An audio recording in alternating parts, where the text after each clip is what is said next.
Hi, this is Jen Eskridge with Quiltable. Today I'm going to tell you about Quiltable's Print at Home pattern line. Every pattern comes with 4 instruction sheets, and after you get the hang of using the Print at Home patterns, you won't even need to print these. But in the beginning, here's what's included. So you have the Print at Home designs, kind of an overview. And then one of our more popular options, the Quilt at Home quilt on a long arm from the back. So you'll be standing at the back of the long arm using a laser or stylus, pointing that along the back tray, which is illustrated here.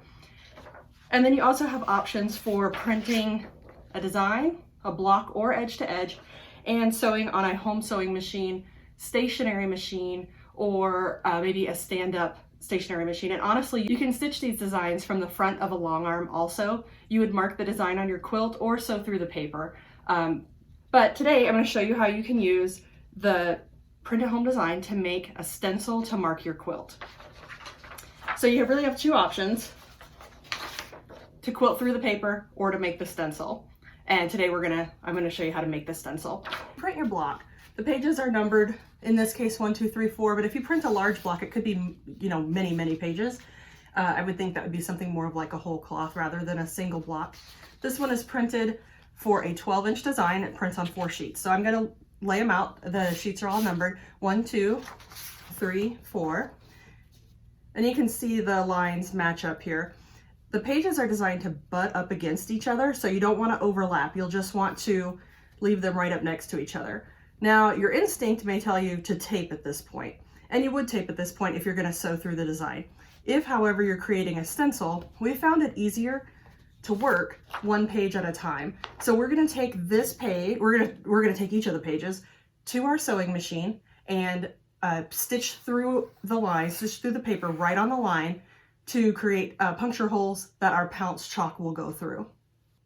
If you've purchased an edge-to-edge design, the numbers are still on each page, but since this is optimized for sewing from the back of a long arm, the numbers will actually be in reverse order. So 1 starts on your right, then 2, then 3, then 4. To create a stencil though, we're only going to need to print enough pages to have 1 repeat of the design. So I can trace with my finger and you can see this is incredibly hard to do with 2 hands at once. You should try it.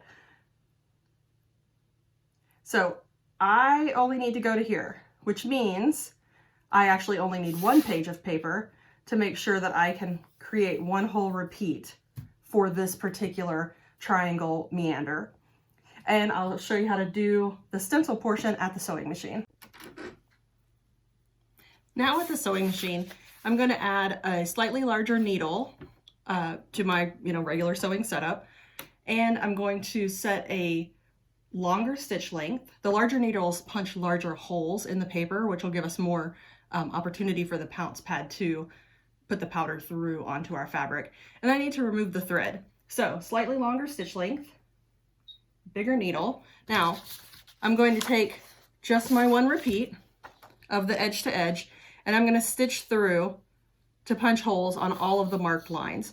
Remember, if you get off the line a little bit, that's okay, because at the end of the day, people are going to see your quilting, not the stencil you used.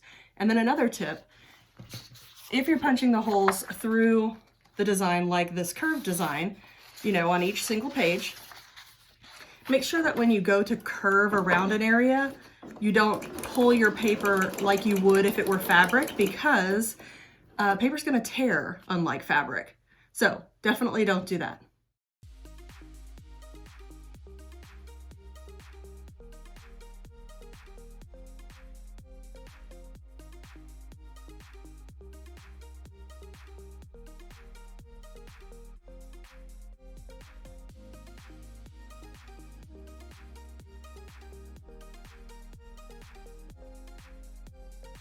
Let's work with our block pattern first.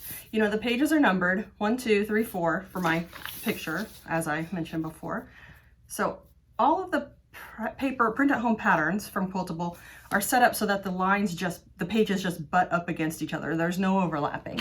So I'm just butting them up next to each other, and I'm going to put some tape over the seams, where the pages meet, maybe they're seams. Make sure you don't tape over the holes, because we need the holes to mark the quilt. So I'm just gonna put a little bit here because I am gonna trim the, well, that's all right, it's just tape.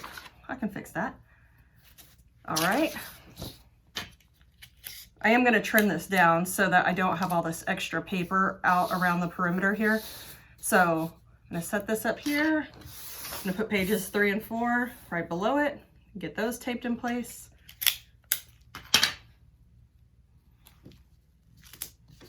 I just missed it, it's okay.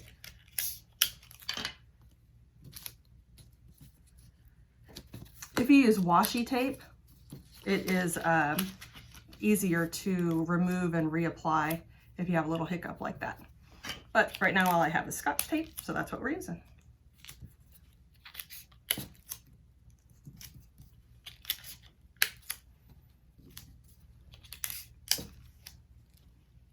So anywhere that any seam or butt up against each other line here that doesn't have tape on it may also get pounce powder through when you use the pounce pad. So there may be a line right here when we go to apply this to our fabric. So I'm going to trim it down real quick. These are not fabric scissors, and I'm just making a rough cut around the block. You could certainly trim this. This is a 12-inch block, so you could certainly trim it 6 inches this way and 6 inches this way with your rotary cutter so that you have a perfect alignment.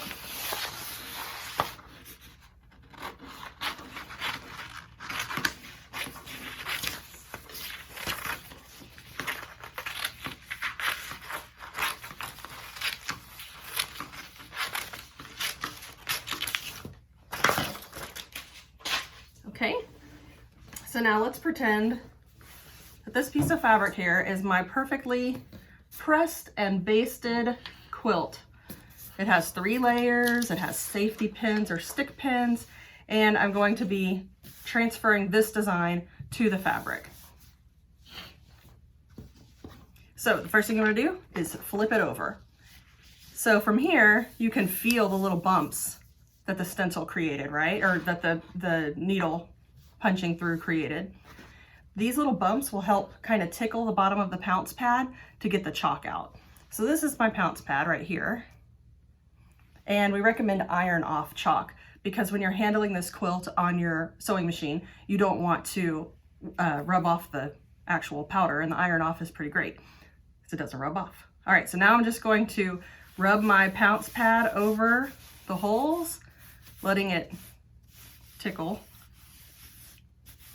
the powder right out of the pad. All right, and without moving anything, I'm just gonna peel back and make sure it's working. See how this is the line from the paper? No problem, you don't have to sew that. But here are the perfect lines from our stencil. This one was a little light, so I can go back over it. Because I didn't move anything, it'll be right where it needs to be.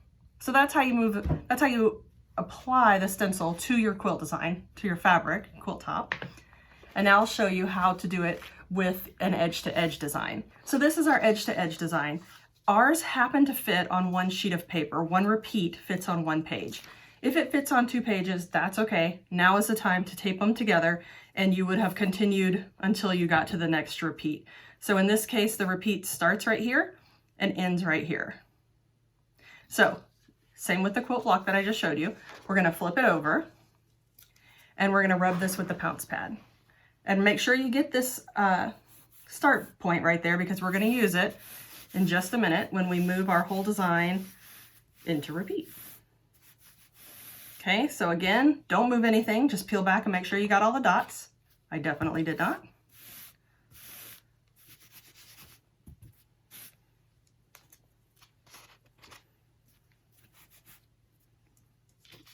Okay, so here's where it ends. I don't know if you can really see that super great on the camera there, but this is where it ends. I'm going to put a pin in the start point and then use that pin to drop right into where the end is. Okay, put that on pretty square and pounce again.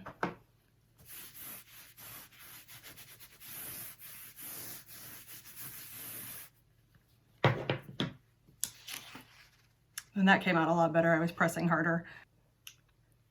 Okay, so we've marked the quilt and we've marked one repeat of the edge to edge and marked the second one.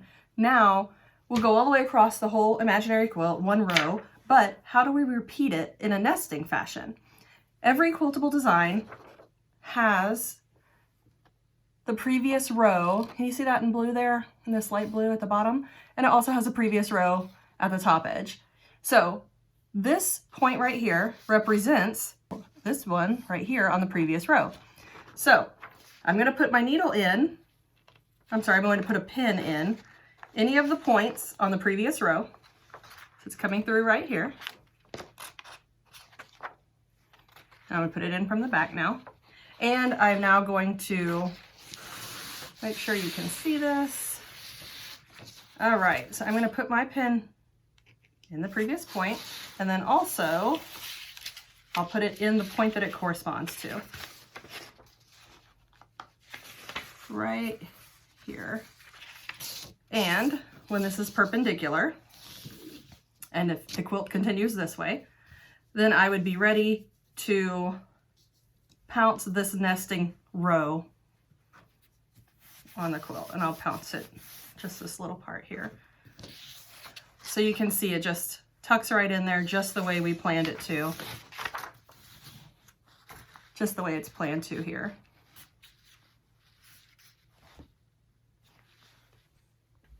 Now that your quilt top is marked, you're ready to take it to the sewing machine, stationary machine, or maybe even the front of your long arm to stitch through the marked lines that you've applied with the stencil. We can't wait to see what you make. Tag Quiltable Designs in all your social media posts.